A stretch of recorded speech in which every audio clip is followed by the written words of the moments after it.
കഴിഞ്ഞ ദിവസമാണ് സംവിധായകൻ രഞ്ജിത്തിനെതിരെ ബംഗാളി നടിയായ ശ്രീലേഖ മിത്ര ചില ആരോപണങ്ങൾ ഉന്നയിച്ചത്. പാലേരി മാണിക്യം സിനിമയുടെ സെറ്റിൽ വളയിൽ തൊടുന്നു എന്ന രീതിയിൽ തൻ്റെ കൈകളിൽ സ്പർശിക്കുകയും തൻ്റെ മുടികളിൽ സ്പർശിക്കുകയും ഒക്കെ ചെയ്യുകയും തന്നോട് അപമര്യാദയായി പെരുമാറാൻ ശ്രമിച്ചു എന്ന തരത്തിലേക്കുള്ള ആരോപണമാണ് ശ്രീലേഖ മിത്ര മാധ്യമങ്ങൾക്ക് മുമ്പിലൂടെ തുറന്നടിച്ചത്. ഇതിന് രഞ്ജിത്ത് നൽകിയ മറുപടി ഇവിടെ ഇര താനാണെന്നും വേട്ടക്കാരി ശ്രീലേഖ മിത്രയാണെന്നുമാണ്. പാലേരി മാണിക്യം എന്ന ചിത്രത്തിൻ്റെ ഒഡീഷന് വേണ്ടി അവരെ വിളിക്കുകയും ആ ഒഡീഷനിൽ അവർ യോഗ്യയല്ല എന്ന് ബോധ്യപ്പെട്ടപ്പോൾ, അഭിനയം കൊള്ളില്ല എന്ന് മനസ്സിലായപ്പോൾ തൻ്റെ അസിസ്റ്റൻറ്റിനെ വിട്ട് അവരെ പറഞ്ഞയക്കുകയായിരുന്നു. അന്ന് ഒരു സിഗരറ്റ് വാങ്ങി വലിച്ചതല്ലാതെ മറ്റ് ബന്ധങ്ങളൊന്നും ഞങ്ങൾ തമ്മിലില്ല എന്ന തരത്തിലേക്കായിരുന്നു രഞ്ജിത്തിൻ്റെ മറുപടി. ഇപ്പോൾ രഞ്ജിത്തിനെതിരെ മറ്റു പലരും രംഗത്തെത്തിയിരിക്കുകയാണ്. അത്തരത്തിൽ രഞ്ജിത്തിനെതിരെ ഒരു ആരോപണവുമായി എത്തിയിരിക്കുകയാണ് യുവ എഴുത്തുകാരിയായ എം.എ. ഷഹനാസ്. എം.എ. ഷഹനാസ് പറയുന്നത്, സാഹിത്യ ലോകത്ത് തനിക്കെതിരെ ഒരു വലിയ അതിക്രമം ഉണ്ടായപ്പോൾ അവിടെ വേട്ടക്കാരനോടൊപ്പമായിരുന്നു രഞ്ജിത്ത് ഉണ്ടായിരുന്നത്. ഒരു പൊതുവേദിയിൽ ചലച്ചിത്രകലാ അക്കാദമിയുടെ അധ്യക്ഷൻ മദ്യപിച്ചുകൊണ്ടാണ് കടന്നു വന്നത്. തൻ്റെ അരികിലിരുന്നത് കൊണ്ട് അദ്ദേഹം മദ്യപിച്ചു എന്ന് ബോധ്യപ്പെട്ടിരുന്നുവെന്നും, അങ്ങനെ ഏതു വിധേന നോക്കിയാലും ചലച്ചിത്രകലാ അക്കാദമിയുടെ അധ്യക്ഷനായിരിക്കുവാൻ യാതൊരു യോഗ്യതയുമില്ലാത്ത ആളാണ് രഞ്ജിത്ത് എന്ന തരത്തിൽ തന്നെയാണ് രൂക്ഷമായ ഭാഷയിൽ എം.എ. ഷഹനാസ് എന്ന യുവ എഴുത്തുകാരി പ്രതികരിച്ചത്. അവരുടെ വാക്കുകൾ കേൾക്കാം. അന്നുണ്ടായ അനുഭവം എന്ന് പറഞ്ഞാൽ, ഒരു ചലച്ചിത്ര അക്കാദമിയുടെ ചെയർമാൻ ഒരു വേദിയിൽ വരുമ്പോൾ നമ്മളൊക്കെ പ്രതീക്ഷിക്കുന്ന രീതിയിലല്ല അദ്ദേഹം വന്നിട്ടുണ്ടായിരുന്നത്. അദ്ദേഹം നന്നായി മദ്യപിച്ചിട്ടാണ് വേദിയിൽ വന്ന് ഇരുന്നിട്ടുണ്ടായിരുന്നത്. ഉറപ്പായിട്ടും എൻ്റെ തൊട്ടടുത്ത് ഇരുന്നത് കൊണ്ട് തന്നെ മദ്യത്തിൻ്റെ രൂക്ഷഗന്ധം ഉണ്ടായതുകൊണ്ട് എനിക്കത് നന്നായിട്ട് ബുദ്ധിമുട്ട് അനുഭവപ്പെട്ടിട്ടുണ്ടായിരുന്നു. ആ വിഷയം ഞാൻ എഴുതാൻ കാരണം ഈ ഇദ്ദേഹത്തെ വളരെ ബഹുമാനത്തോടെ ഒരുപാട് ആളുകൾ കാണുന്നു, ഒരുപാട് സ്ത്രീകൾ കാണുന്നു.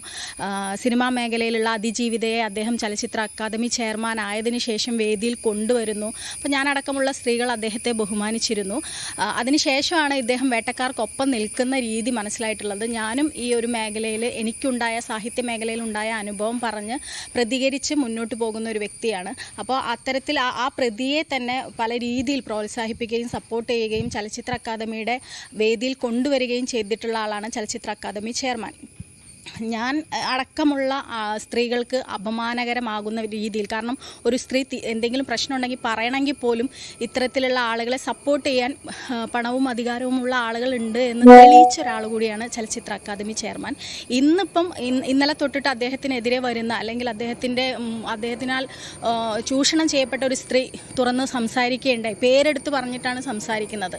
അപ്പം ഉറപ്പായിട്ടും എന്തുകൊണ്ടാണ് അദ്ദേഹം ഇതുപോലെയുള്ള വേട്ടക്കാരെ സപ്പോർട്ട് ചെയ്തത് എന്ന് മനസ്സിലാക്കാൻ സാധിക്കുന്നുണ്ട്. കാരണം അദ്ദേഹവും അവരിൽ ഒരാളായതുകൊണ്ടാണ് ഇത്തരത്തിലുള്ള രീതിയിൽ അദ്ദേഹത്തിൻ്റെ ഒരു സമീപനം ഉണ്ടായിട്ടുള്ളത്. ചലച്ചിത്ര അക്കാദമി ചെയർമാനായിട്ട് തുടരാൻ അയാൾക്കിനി ഒരു യോഗ്യതയുമില്ല എന്ന് വിശ്വസിക്കുന്ന ആളാണ്. പേരെടുത്ത് പറഞ്ഞ് സ്വന്തം മുഖം കാണിച്ചിട്ടാണ് ആ അഭിനേത്രി വന്നിട്ടുള്ളത്. അപ്പോൾ അതിനെതിരെ ഗവൺമെൻറ് എന്ത് നടപടി എടുക്കുമെന്നാണ് എന്നെപ്പോലെയുള്ള ആളുകൾ നോക്കിക്കാണുന്നത്. രഞ്ജിത്തിനെതിരെ ഇപ്പോൾ സംവിധായകൻ ഡോക്ടർ ബിജുവും രംഗത്തെത്തിയിരിക്കുകയാണ്. കഴിഞ്ഞ കുറേ നാളുകൾക്ക് മുമ്പ് സംവിധായകൻ രഞ്ജിത്തിനെതിരെ പല ആരോപണങ്ങളും ഉന്നയിക്കുകയും പരാതി നൽകുകയും ഒക്കെ ചെയ്തെങ്കിൽ പോലും യാതൊരു നടപടിയും സർക്കാരിൻ്റെ ഭാഗത്തുനിന്ന് ഉണ്ടായില്ല എന്നാണ് ബിജു പറയുന്നത്. ബിജുവിൻ്റെ ഫേസ്ബുക്ക് പോസ്റ്റുകളിലും അത് വ്യക്തമാക്കുന്നുണ്ട്. ചലച്ചിത്ര അക്കാദമി ചെയർമാനെതിരെ നിരവധി ആരോപണങ്ങൾ കഴിഞ്ഞ 3 വർഷമായി നിലവിലുണ്ട്. ചലച്ചിത്ര അവാർഡിൽ ചിലർക്ക് അവാർഡ് കൊടുക്കുവാനും ചലച്ചിത്ര അവാർഡിൽ ചിലർക്ക് അവാർഡ് കൊടുക്കാനും ചില സിനിമകൾക്ക് അവാർഡ് കൊടുക്കാതിരിക്കാനും അക്കാദമി ചെയർമാൻ നേരിട്ട് ജൂറി അംഗങ്ങളെ സ്വാധീനിച്ചു എന്ന ഒരു പരാതി ഉണ്ടായിരുന്നല്ലോ. സംവിധായകൻ വിനയനും 2 ജൂറി അംഗങ്ങളും ഇത് തുറന്നു പറഞ്ഞിരുന്നു. അതേപോലെ IFFKയിലെ സിനിമാ സെലക്ഷനുമായി ബന്ധപ്പെട്ടും സിനിമ കാണാതെയാണ് സെലക്ഷൻ നടത്തുന്നത് എന്ന ഡിജിറ്റൽ തെളിവുകൾ ഹാജരാക്കി ഒട്ടേറെ സംവിധായകർ പരാതികൾ നൽകിയിരുന്നു. ചലച്ചിത്രമേളയുടെ സമാപന ചടങ്ങിൽ പ്രേക്ഷകരെ നായകളോട് ഉപമിച്ചതും ഏറെ വിവാദമായിരുന്നു. ഞാൻ ഉൾപ്പെടെയുള്ള ചില സിനിമാ പ്രവർത്തകരെ പൊതുമധ്യത്തിൽ അധിക്ഷേപകരമായ പരാമർശം നടത്തിയതും ഇതേ ചെയർമാനാണ്. ചലച്ചിത്ര അക്കാദമി ജനറൽ കൗൺസിൽ അംഗങ്ങൾ തന്നെ ചെയർമാനെ പുറത്താക്കണമെന്ന് പരസ്യമായ പ്രസ്താവന ഇറക്കിയതാണ്. ഈ വിഷയങ്ങളിലൊക്കെ അന്വേഷിക്കും, വിശദീകരണം ആവശ്യപ്പെട്ടിട്ടുണ്ട് എന്നൊക്കെ സാംസ്കാരിക മന്ത്രി പ്രസ്താവന ഇറക്കിയതല്ലാതെ ഒരു നടപടിയും ഇന്നേ വരെ ഉണ്ടായിട്ടില്ല. ഇപ്പോൾ ഇതാ ഹേമ കമ്മിറ്റി റിപ്പോർട്ടിനെ തുടർന്ന് ഒരു നടിയുടെ വെളിപ്പെടുത്തലും അക്കാദമി ചെയർമാനെതിരെ ഉണ്ടായിരിക്കുന്നു. അല്പമെങ്കിലും ധാർമ്മികത ബാക്കിയുണ്ടെങ്കിൽ അക്കാദമി ചെയർമാനെ ഉടൻ പുറത്താക്കേണ്ടതാണ്.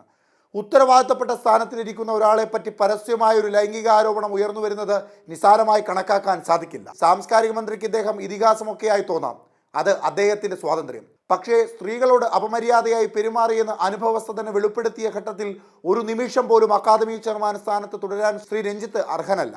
ഇനി ഇത് പറയുവാനുള്ള എൻ്റെ റെലവൻസ് എന്താണെന്ന് രഞ്ജിത്തിന് സംശയമുണ്ടെങ്കിൽ ആ സംശയം ദൂരീകരിക്കാൻ ഒരു നീണ്ട കുറിപ്പ് മുൻപ് എഴുതിയിരുന്നു. അതൊന്നും ഞാൻ ആവർത്തിക്കുന്നില്ല. ഇപ്പോൾ ഒരു റെലവൻസ് മാത്രം പറയാം. എൻ്റെ കൂടി നികുതിപ്പണം ഉപയോഗിച്ചുള്ള തുകയാണ് നിങ്ങൾ ശമ്പളമായി വാങ്ങുന്നത്. നിങ്ങളുടെ കാറിന് നൽകുന്നത്, നിങ്ങളുടെ വീട്ടുവാടക നൽകുന്നത്, സ്റ്റേറ്റിലെ നികുതി കൊടുക്കുന്ന ഒരു പൗരൻ എന്ന റെലവൻസ് ഉപയോഗിച്ച് പറയുകയാണ്. ഈ ആരോപണത്തിൻ്റെ വെളിച്ചത്തിൽ അല്പമെങ്കിലും ധാർമ്മികത ഉണ്ടെങ്കിൽ സർക്കാർ അക്കാദമി ചെയർമാനെ അടിയന്തരമായി പുറത്താക്കണം. ചെയർമാനെതിരായ വിവിധ ആരോപണങ്ങളിൽ സർക്കാർ ഇതുവരെ പുലർത്തിയ നിശബ്ദത, ഹേമ കമ്മിറ്റി റിപ്പോർട്ടിന്മേലുള്ള ഒളിച്ചുകളി എന്നിവ പരിഗണിക്കുമ്പോൾ അക്കാദമി ചെയർമാൻ സ്വയം രാജിവെക്കാനോ പുറത്താകാനോ ഉള്ള സാധ്യത ഉണ്ടാകില്ല എന്നും അറിയാം. എങ്കിലും ഈ നാണംകെട്ട ഫ്യൂഡൽ വിഴുപ്പ് ഭാണ്ഡങ്ങളെ ഉത്തരവാദിത്തപ്പെട്ട സ്ഥാനത്ത് ചുമക്കേണ്ടി വരുന്ന കേരളത്തിൻ്റെ ഒരവസ്ഥ പരിതാപകരമാണ് എന്ന് പറയാതെ വയ്യ. രൂക്ഷമായ ഭാഷയിലാണ് ഡോക്ടർ ബൈജു രഞ്ജിത്തിനെതിരായുള്ള ആരോപണങ്ങൾ, രഞ്ജിത്തിനെ എതിരായ രൂക്ഷമായ ഭാഷയിൽ ഫേസ്ബുക്കിൽ കുറിച്ചിരിക്കുന്നത്. എന്തായാലും ഇവിടെ വെട്ടിലാകുന്നത് സർക്കാരാണ്. ഇതിന് തൊട്ടു പിന്നാലെ മന്ത്രി സജി ചെറിയാൻ സർക്കാർ രഞ്ജിത്തിനൊപ്പമായിരിക്കും, പരാതി ലഭിച്ചാൽ മാത്രമേ തീരുമാനങ്ങൾ എടുക്കൂ എന്ന് പറയുകയും ചെയ്യുന്നു. ഈ സാഹചര്യത്തിൽ വെളിപ്പെടുന്നത് സർക്കാർ രഞ്ജിത്തിനെ സംരക്ഷിക്കുന്നു എന്ന തരത്തിൽ തന്നെയാണ്. എന്തിനാണ് ഒരു സ്ത്രീ ഒരു ആരോപണം പറയുമ്പോൾ ആരോപണ വിധേയരായ വ്യക്തിയെ താൽക്കാലികമായി സസ്പെൻഡ് ചെയ്തുകൊണ്ട് അന്വേഷണം മുൻപോട്ട് കൊണ്ടുപോയി ഒടുവിൽ തെളിയുമ്പോൾ പുറത്താക്കേണ്ട നടപടി സ്വീകരിക്കേണ്ട ഇടത്ത് പരാതി ലഭിച്ചാൽ മാത്രം ഒരു നടപടി സ്വീകരിക്കുമെന്ന് പറയുന്നു. അതുവരെ സർക്കാർ രഞ്ജിത്തിനൊപ്പമായിരിക്കുമെന്ന് പറയുന്നു. ഇത് എന്ത് നീതിയാണ്? സാധാരണക്കാരനായ ഒരു മനുഷ്യനായിരുന്നെങ്കിൽ അയാളോട് ഈ നീതിയായിരിക്കുമോ സർക്കാർ കാണിക്കുക? ഇത് ഒരു സംവിധായകനായപ്പോൾ, ചിത്രകലാ അക്കാദമിയുടെ ചെയർമാനായപ്പോൾ, കൂടാതെ ഇടതുപക്ഷത്തെ പല നേതാക്കന്മാരുടെയും മക്കൾ അദ്ദേഹത്തിൻ്റെ സഹസംവിധായകന്മാരായി പടിയെടുക്കുന്നത് കൂടി കൊണ്ടാണോ ഇങ്ങനെ സംരക്ഷിക്കുവാൻ സർക്കാർ ശ്രമിക്കുന്നത്? അങ്ങനെ അദ്ദേഹത്തിന് കിട്ടിയ ഒരു സ്ഥാനമാണ് ചിത്രകലാ അക്കാദമി എന്ന് പറയുകയും ചെയ്യുന്നുണ്ട്. അപ്പോൾ അതെല്ലാം അടിവരയിട്ട് ഉറപ്പിക്കുവാൻ സാധിക്കുമോ? മറുപടി പറയേണ്ടത് സർക്കാരാണ്, നിലപാട് സ്വീകരിക്കേണ്ടത് സർക്കാരാണ്, നടപടി എടുക്കേണ്ടതും സർക്കാരാണ്. ഇതിനെല്ലാം മറുപടി പറയേണ്ടതും സർക്കാർ തന്നെയാണ്.